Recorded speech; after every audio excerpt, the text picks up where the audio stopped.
I'm Kate Richburg, Director of Education here at Beaducation.com, and today I'm going to share a new design idea with you. We're going to be using the Power Punch plier and our new sterling silver bales. Here are a few samples that I've made using our new sterling silver bales and the Power Punch pliers. I've got a variety of samples down here for you to look at, as well as some finished pieces.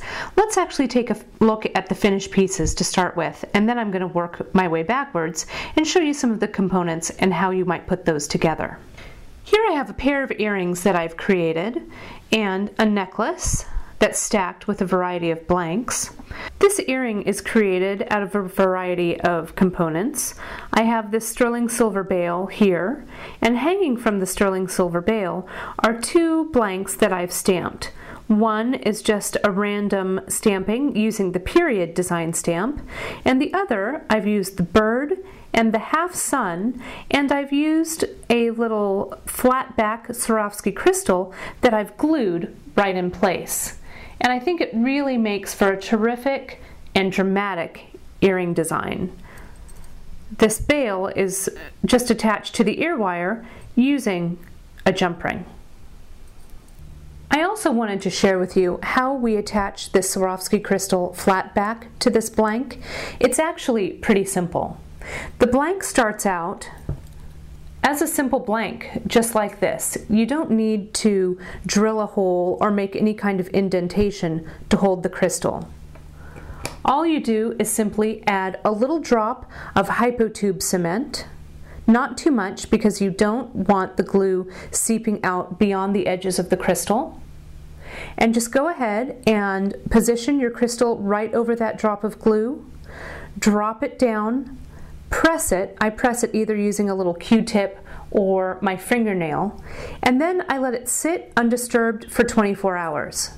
Once that crystal is glued on with the hypotube cement, it's not going anywhere. It's really going to hang on tightly.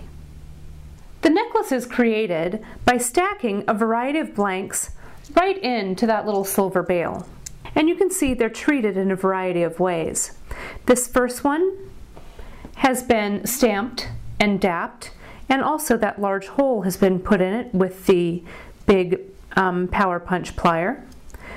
We've layered a metal washer, again, that's been stamped along the outside or the edge of the washer. Here's a copper blank that has been punched with the Power Punch plier, and done a little collage stamping with our flower and leaf stamps. And to create this cute little flower here on the edge, we just repeatedly used the lowercase I and kept stamping it around to create something that looks like a little dandelion flower.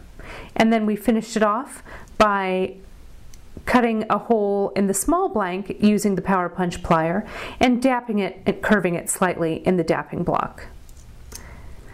And you can see when they're put together how that layered look looks just terrific. Now, creativity is really the key when you're using these sterling silver bales. Let me show you how they work.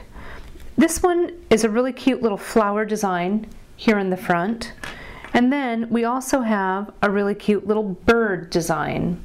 And the bale itself is so big that you'll be able to stack a whole bunch of pieces inside it. So the way I open it up is I very gently take my chain nose plier and I really gently pull it apart. I don't want to grab too tightly on the bale here because I don't want to mark it with my tool. So I just want to hold that so it really stabilizes it and then do most of the opening with my fingers. Again, we don't want to open this too wide because you don't want to damage the bale here. So just again, a gentle opening, and then you can decide what it is that you'd like to put on the bale. I have some pieces here that we've just created. This is just a regular blank that's been stamped just with the end of a riveting hammer to create some nice texture. And then the piece was punched using the power punch plier.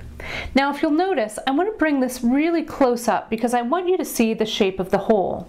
Now the power punch plier itself is actually supposed to give you a nice round hole, but can you see how that hole actually looks like a teardrop? The reason that hole looks like a teardrop is because when we put it in the dapping block to curve it, as we hammered this blank and curved the metal, the hole also curved. So you need to be really careful that when you dap this piece, that you actually start, I'm going to change this out for this other one that was also dapped, and you can see the hole was made, but we very carefully in the dapping block lined this up, so we started to actually curve the piece on top of the hole. If you start curving the piece in the middle,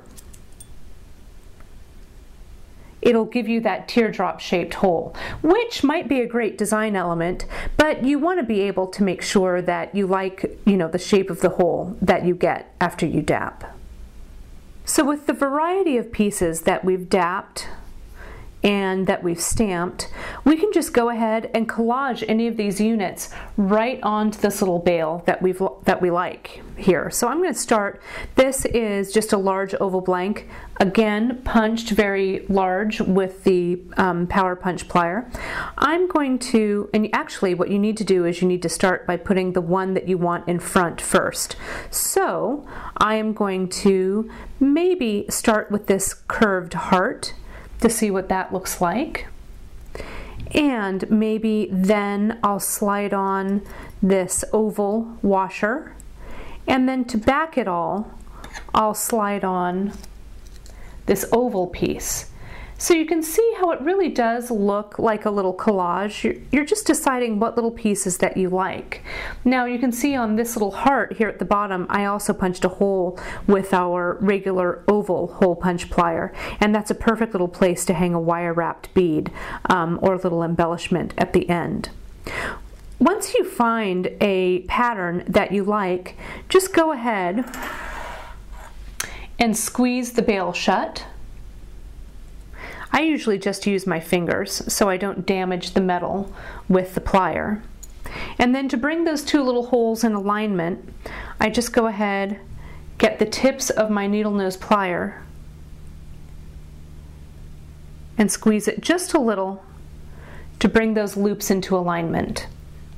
If you're putting it on a necklace, all you need to do is simply thread the end of your chain right through those loops,